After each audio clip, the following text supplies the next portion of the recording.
조정되는 정치 일정, 조정되는 건지 아니면 안민석 의원의 예측처럼 변곡점이 맞아서 변화하는 건지. 일단 이낙연 전 대표 등은 일단 신당 창당은 뒤로 늦춘다라는 기류입니다. 지금 신당을 창당하는 건 불난 집에 부채질하는 거 아니겠냐. 이낙연 전 대표도 같은 생각이다. 일정을 조정했을 뿐 최종 판단이 달라지지 않는다. 안민석 의원 예측은 틀렸다는 거죠. 이 대표의 회복 상태가 확인되면 다시 진행할 거다. 기차는 간다는 겁니다. 늦어도 2월 안에 창당을 완료하겠다라는 이낙연 전 대표 측의 일정도 확인이 다시 한번 됩니다. 그제 현충원에 이낙연 전 대표가 갔죠. 기자들과 이 백브리핑을 했습니다. 그 대목에서도 이와 같은 내용이 읽힙니다. 들어보시죠.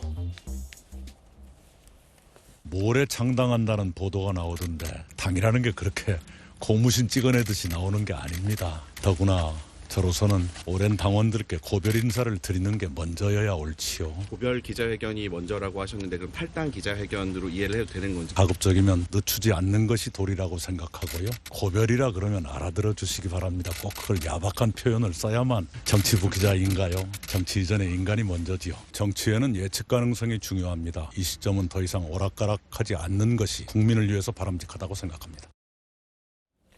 정치는 예측 가능성이 중요하다라며 신당 창당은 변함없다라고 확인을 했습니다. 안민석 의원은 유튜브 방송에서 이렇게 얘기했었죠.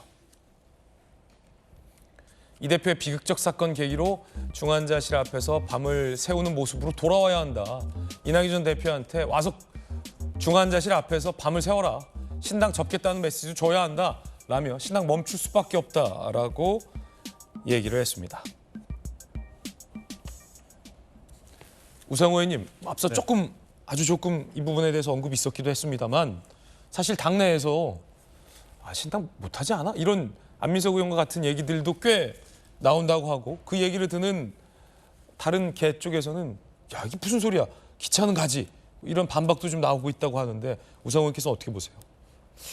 이재명 대표의 피습 사건 때문에 신당을 접을 수밖에 없다는 얘기는 안민석 의원만 얘기하는 거예요. 안민석 의원만 얘기하는 거다. 왜냐하면 신당 일정에 차질은 빚을 수 있겠지만 이재명 대표가 미워서 탈당하는데 이재명 대표가 피습됐다고 그래서 그 이재명 대표한 서운함과 미움이 사라진 건 아니지 않습니까? 그런 측면에서 신당 창당의 일정은 좀 늦어지겠지만 신당 창당의 기조가 바뀔 가능성은 저는 없다고 봐요. 예. 어쨌든 저 개인적으로는 이 신당 창당에 대해서 매우 부정적이고 이렇게 하셔야 되나 하는 그런 답답한 마음을 갖고 있습니다만 아주 객관적인 입장에서 본다면 일정 차질만 있는 거지 안 하겠나 뭐 저는 그렇게 봅니다. 그런데 어쨌든 또 이 문제를 해결해야 할 책임이 이재명 대표에게 있는데 그 문제를 잘 설득해서 통합을 가야 할 역할을 해야 될 분이 병원에 누워 있으니 말릴 수 있는 사람도 없지 않습니까? 없죠. 그렇기 때문에 사실은 좀 딱한 사정이 된 거예요. 저희 야당 입장에서 보면. 그래서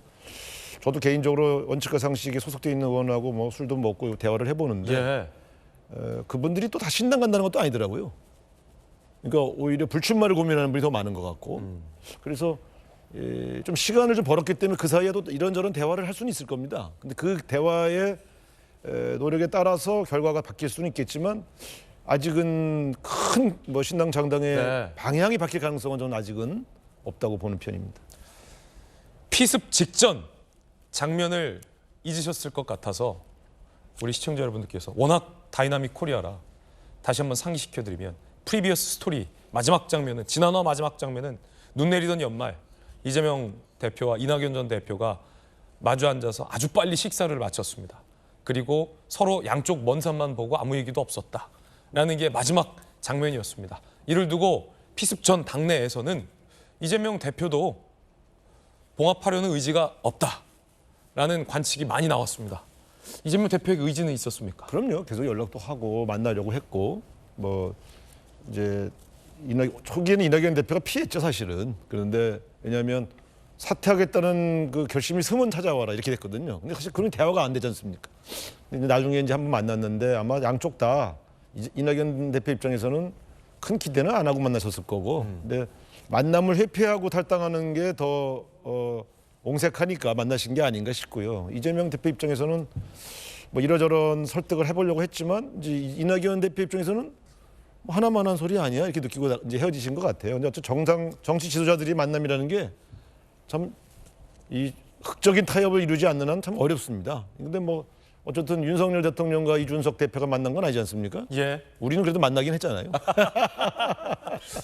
우리는 만나긴 했다. 별 소득은 없었어도. 근데 앞으로 이제 좀 더 노력을 해봐야죠. 네. 이 대목 이재명 대표에게 의지가 있는 거냐 없는 거냐 당내에서 사실 논쟁이에요. 네. 의지가 읽혔습니까? 이낙연 대표님이 말씀을 하셨는데 예측을 했는데 예측대로 됐어요. 사진 찍는 만남은 하지 않겠다. 그랬는데 역시 마지막에 쓸쓸히 헤어지는 정말 오래된 연인들 헤어지는 느낌으로 헤어졌어요. 날씨까지 누가 기획한 것처럼 그렇게. 오래된 연인이 헤어지는 모습이라고 비유하신 이유는 네. 더 남아있을 정도 없다 이런 말입니까? 네, 서로 볼 거 다 봤다. 네. 네, 뭐 그런 분위기였습니다. 사실은 완전히 물러나지 않더라도 이재명 대표가 함께 할 수 있는 공간이라도 열어주면 그래도 이낙연 대표도 어느 정도 양보하고 민주당이 새 탈출구를 만들지 않을까 했는데 그 여지마저 안 주신 것 같아요. 신당은 그러니까. 무조건 가게 된다. 네, 그렇습니다. 그리고 발언의 수위라든지 그간의 일정을 단칼에 무 자르듯이 짜잔 하고 막 결단하고 발표한 게 아니라 서서히 이렇게 보여줬잖아요. 그러면 그거는 기회를 준 거라고 생각을 하거든요. 그래서 지금 이런 참 불행한 사고가 터졌습니다만 이거는 일정을 잠시 중단할 뿐이지 진짜 방향을 바꾸기는 힘든 것 같습니다. 다만 또 하나의 영향이 있다면 신당의 파급력이나 효과에 있어서 혹시 미치는 영향은 어느 정도일까? 이런 거는 좀 두고 봐야 될 것 같습니다. 이 대표 피습이 충격적인 사건이긴 하지만 지금까지 있었던 정치권, 특히 민주당 내에서 제기됐던 논란의 본질을 뒤바꿀 만큼의 의미는 없다.